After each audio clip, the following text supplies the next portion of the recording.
संध्या एक समाज सेविका थी।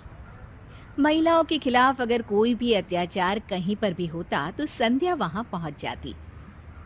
देखो हरिया, तुम्हारी बीवी को तुमने वो हक नहीं दिया जिसकी वो हकदार थी। अरे नहीं नहीं संध्या दीदी, ये तो बहुत ही अच्छे हैं, मेरा पूरा ख्याल रखते हैं और हमसे बहुत ही प्यार भी करते हैं। अरे सब बकवास है। मुझे तुम्हारे पड़ोसियों ने बताया है कि तुम माँ बनने वाली हो। हाँ जी दीदी, बस ऊपर वाले का आशीर्वाद है। अच्छा, यही तो अत्याचार है।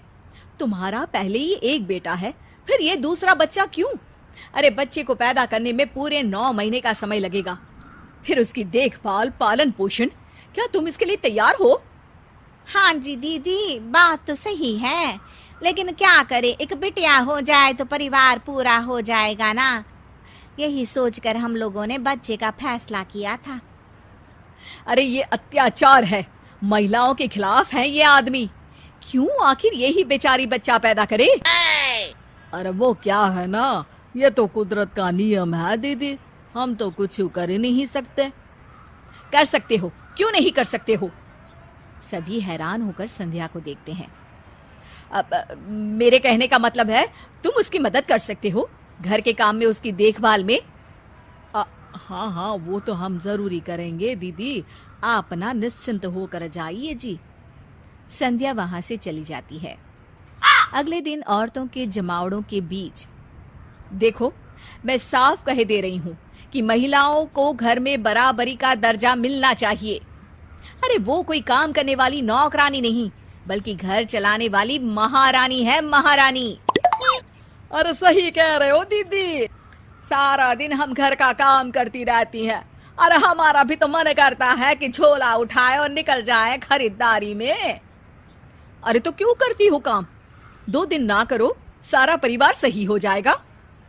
हाँ संध्या दीदी सही कह रही हैं, झाड़ू पोछा, बर्तन, कपड़ा, खाना और न जाने कितने काम हैं जो हम लोग बिना शिकायत के करती रहती हैं, लेकिन हमें वो इज्जत, वो हक नहीं मिलता जिसके हम हकदार हैं।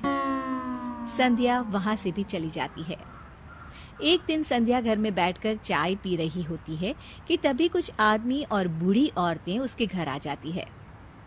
अरे कौन है संध्या यहाँ? मैं हूँ संध्या, और किसने आप पर अत्याचार किया है मुझे बताएं, मैं खबर लेती हूँ उसकी। एक बूढ़ी औरत के साथ संध्या का हाथ हमेशा है। अरे बस करो, लोगों को भड़काती रहती हो, हमारा घर खराब कर रही है। क्या बकवास किया है तूने मेरी बहू के सामने हैं?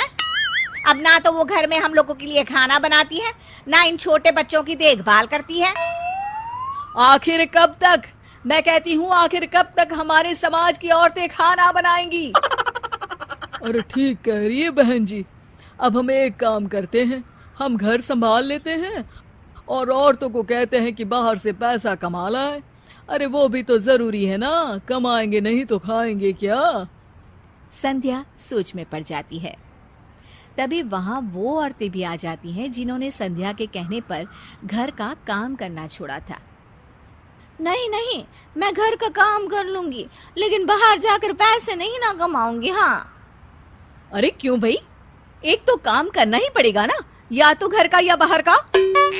हाँ बहू, पति पत्नी गाड़ी के 2 चक्के की तरह होते हैं, दोनों मिलकर ही तो गृहस्थी चलाते हैं।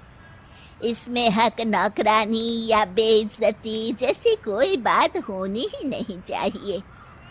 और सुन संध्या, अगर महिलाओं के हक की बात करनी है तो उन घरों में जाओ जहां सच में महिलाएं घरेलू हिंसा की शिकार होती हैं। मैं समझ गए आंटी जी कि असली फेमिनिज्म यानी नारीवाद क्या होता है। मैं आगे से ध्यान रखूंगी कि मेरी कही बात सिर्फ हवा में फेंकी तीर ना हो।